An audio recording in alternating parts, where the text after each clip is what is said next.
it's a marvelous album, beautifully played, arranged, and performed. And I think this is really going to, you set the bar really high for the tribute bands and tribute albums now. That's because this really is the Rolls Royce of tributes. And I think when Paul hears it, he's going to go, you know what, this is a pretty good album. Yeah, You I know, mean, talk about the ultimate tribute. I mean, we paid tribute to everything from the art to the instrumentation, the bass. Like for example, we had some, you know, I think Denny told a great story. He was talking to one of his famous friends, and the first question he asked was, "Who's playing bass?" And we were luckily able to find guys like Will Lee, Dan Rothschild, John Montagna, Roger Hudai, Zach Schaefer, Derek Frank. Fernando too.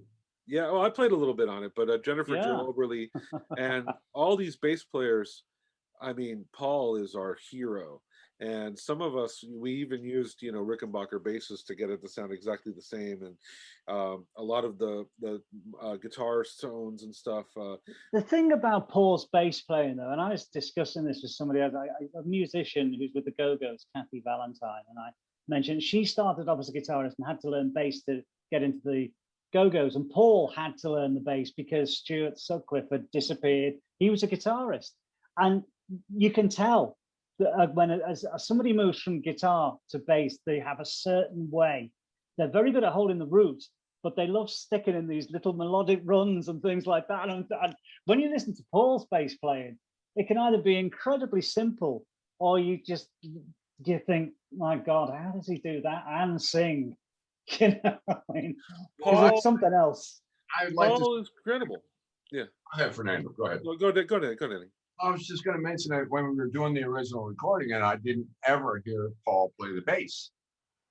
I kind of knew without knowing that what I played on my bass drum foot was very important, because well, that molded the bass line, the rhythm section. Exactly. So without knowing it, I just kind of put a little extra effort into the way I felt the music and added the bottom end in the bass drum parts that I played. And I was so surprised and so pleasantly surprised when I finally heard the finished album and what he'd done with the bass lines. Oh. Were you a bit disappointed when Wings first went out on tour that they didn't play more from Ram? You did Eat at Home, I think, and Smile Away. I can't remember any of the other songs being done. So there was, I mean, there are two great songs, but I think there could have been a few more done, to be honest. Ram was, and I'd always tell Paul that. Well, you know, Ram, not a lot of bands go out and do covers from Ram. It's difficult music. I mean, it's simple in some respect, but it's difficult to pull it off if you want to really make a nice version of it, you know. And Wings at the beginning, I mean, it would have been a little rough for Wings to do what was Smile Away. That fit into Wings's wheelhouse, you know. That was a kind of a track we could do. High, high, high. That came later. Yeah, Eat at Home, of course. That was a good one. Sometimes you open with that. Right. I mean, it's funny though that even recently, in recent years, Paul's only recently started doing Too Many People occasionally on a live, and it's a great song. I love this guy, man. I didn't remember that we opened with Eat at Home. Yeah, but that sort of instrumental bit that comes out, and then they go down, down, down. Oh yeah. Da, da, da, da, da, da. That's that was an opening number in '72 at sometimes. Yeah. Sorry, I mean, I'm a McCartney bore and a Beatle bore. I love the guy, you know.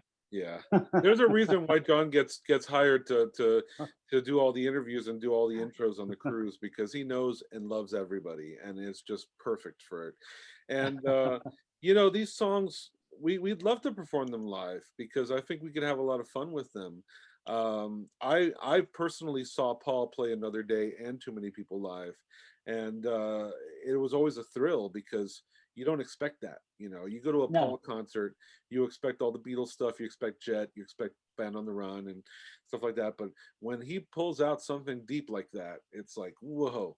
And Another Day. It's a thing though, isn't it though? I mean, with the songwriting legacy that he has, he's kind of spoiled for choice, really. I mean, you know, there's always, I mean, he could play for 6 hours a night and somebody at the end say, you didn't play this, you know. Exactly. I mean, God bless him. I mean, he's got an amazing catalog of songs. And let's just say that he devalues every other concert, because when you look at the set list and say, holy crap, the guy played 35 songs and didn't have a drink of water for 2.5 hours, and then you go see, you know, some other concert and they peter out after 15 songs, and you're like, they have an opening act, and you know, they have intermissions, and you're like, what the hell, you know? So yeah, Paul is a cyborg. He's amazing. I love him. Denny, how do you look back then on this period, which was basically an album that was recorded remotely? I mean, is this the first time you've done an entire album like this at all, or have you done something similar to this in the past? Absolutely. I mean, I thought I'd done it all until this happened. I mean, one day it was really getting desperately dangerous to be around people at one point in the pandemic, and Fernando called me up and said, next time you come up, let's try to do as many drum tracks as you can, so we don't have to have any live recording. It was just he and I in the studio messed up. Yeah. But we didn't want to take any risks, so we thought, let's try to do as many drum tracks as we can. And so we had like 8 left. And I went up and I did 8 drum tracks, and it took like 3 or 4 hours or something like that. Yeah. He killed it. I mean, would you be interested, the pair of you, in doing a live presentation of this album? Because I think really that's the only thing that's missing, and I think you should. Well, we're talking about it. We'd love to do a big concert out here in LA. We'd love to travel and play the album with people from, you know, that's the beauty of this album, is that now we know people all over the world that not only love the album, but are on our album. So well, I'm going to give you a suggestion. You may do it, you may not. I'm sure you'd love to. Come to Liverpool in August, because they normally have this big Beatles Fest in August, and play the Cavern and do it at the Cavern.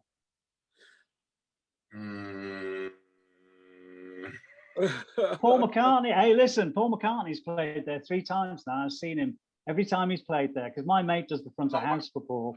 I have trouble up and down the damn steps. I love the York Theater was brilliant.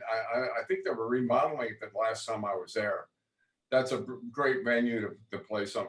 I don't know if we could pull off what we needed in the you know, I don't know. Of course, we try the Caverns, but the Cavern's amazing. But we'd like to do this in a real theater, like a big theater. Like, well, in that case, then you need to do it either at the Liverpool Philharmonic or the Liverpool Empire. Yeah, we could. Which, of course, Denny's played there. The Liverpool Empire, the biggest stage. Yeah, I could do Lipa as well. Yeah. But the Liverpool Empire has the biggest stage outside of London.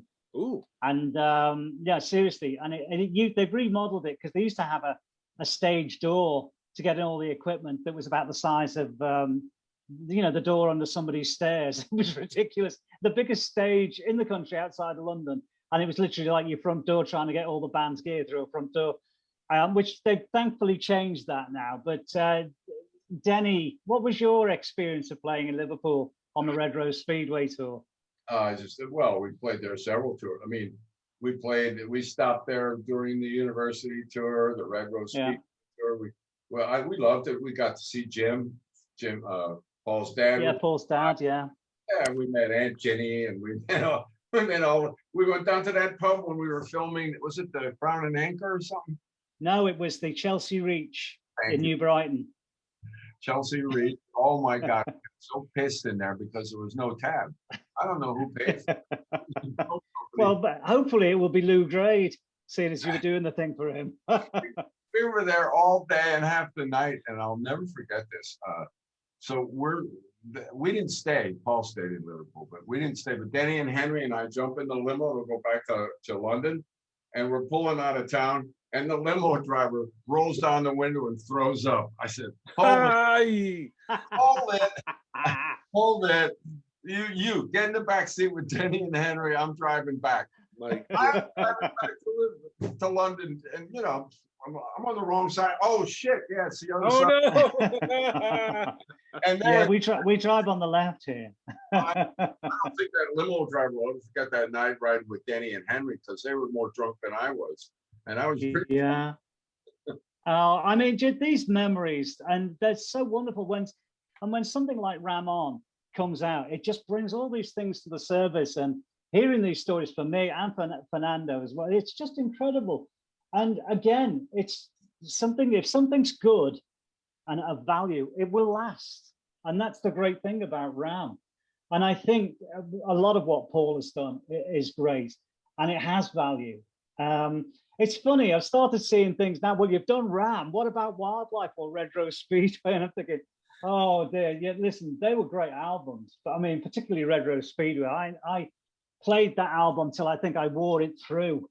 And it was just a great album. But I think that era with the first Wings band, I mean, I know the Wildlife was just the four of you, and then you brought Henry in. And I spoke to Henry about it, and he said it was a great time. You know, it was a great time to be in that band. It just took me right back to the farm, living at the farm.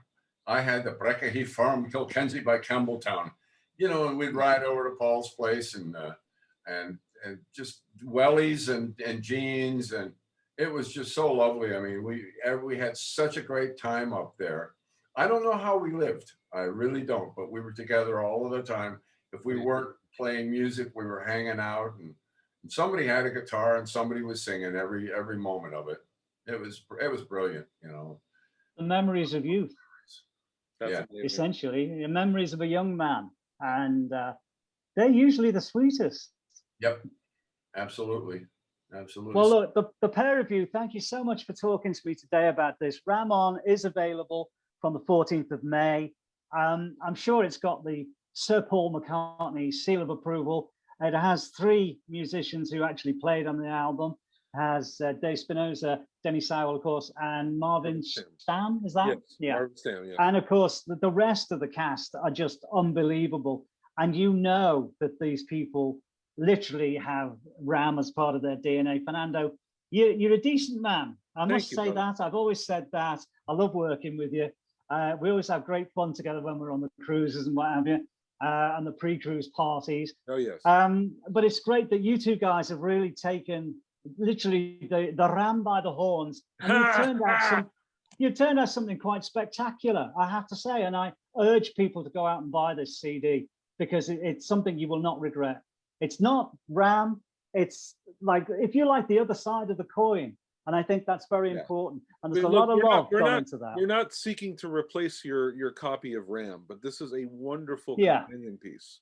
And I feel like it completes the dynasty of the record, because, you know, look, not a lot of records, you know, are still as popular today as they were 50 years ago. And this is an important record to everyone, and it has a huge reach. And we're just happy to be a part of the history, and to celebrate, you know, Denny's career, and to celebrate everyone's career. You know, this is a big thing for everyone, and we're excited for people to hear it. And so far, the reviews have been really spectacular. So we're really, really happy. Well, and people should look out for a live representation of this as well at some point. Oh, yeah. Ish. Ram On Tour 2022 coming up. Denny, Fernando, wonderful to speak to you guys. I hope it hasn't been too much of an ordeal for you. I love the album, but then I always was going to love the album. So, you know, it's a win-win for me. Awesome, brother. Thanks, Jon. Thank you, Jon.